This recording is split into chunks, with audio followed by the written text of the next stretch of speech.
Nah, jadi hari ini tadi seperti saya bilang senang banget bisa bertukar pikiran dan mengetahui apa saja yang Pak Anies lakukan, apa saja yang Pak Anies kerjakan, pemikiran-pemikirannya juga gitu. Dan biasanya kalau sebelum podcast itu saya selalu melakukan research terhadap bintang tamu saya supaya saya bisa lebih mengerti, terutama tentang hal-hal yang sedang terjadi belakangan ini. Nah, jadi ketika saya melakukan hal yang sama kepada Pak Anies, saya temukan di masyarakat itu ada banyak hal yang masyarakat sedang bicarakan.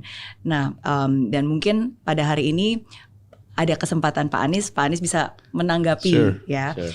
Nah, jadi yang pertama itu biasanya selalu tentang janji.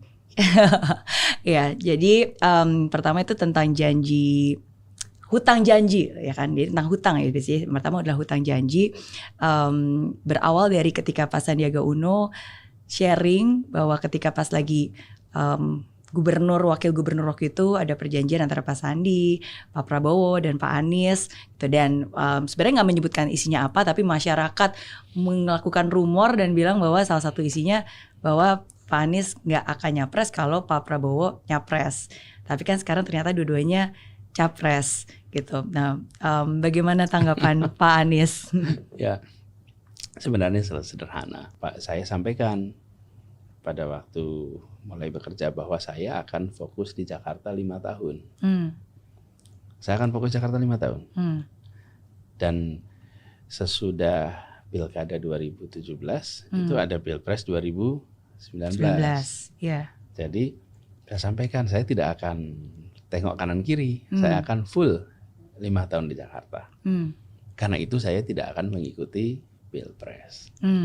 Walaupun Ibu Mary kalau ingat ya pada saat debat pertama, debat calon gubernur loh. Jadi bukan debat calon gubernur. Pertanyaan pertama dari panelis itu begini, Pak Anies, apakah Bapak akan maju Pilpres apa tidak? Loh, ini lagi debat gubernur ditanyain Pilpres. Saya bilang no, saya akan di Jakarta, dan itu rekamannya ada, namanya juga debat kan, dan rekamannya. Jadi sesederhana itu. Tuntaskan 5 tahun, sesudah itu kita nggak tahu apa lagi yang terjadi. Saya tidak tahu apakah saya akan kembali mengajar, apakah saya akan meneruskan di pemerintahan. Kalau meneruskan di pemerintahan, apakah tetap di Jakarta, apakah untuk tugas yang berbeda. Jadi kita komit 5 tahun dan komitmen itu saya pegang.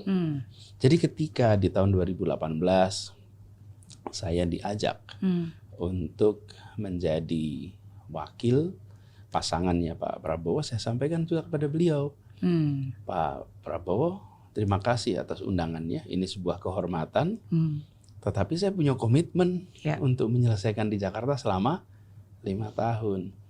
Jadi saya rasa itu, dan memang kuncinya adalah menyelesaikan janji dengan warga Jakarta. Karena janji saya dengan warga Jakarta banyak.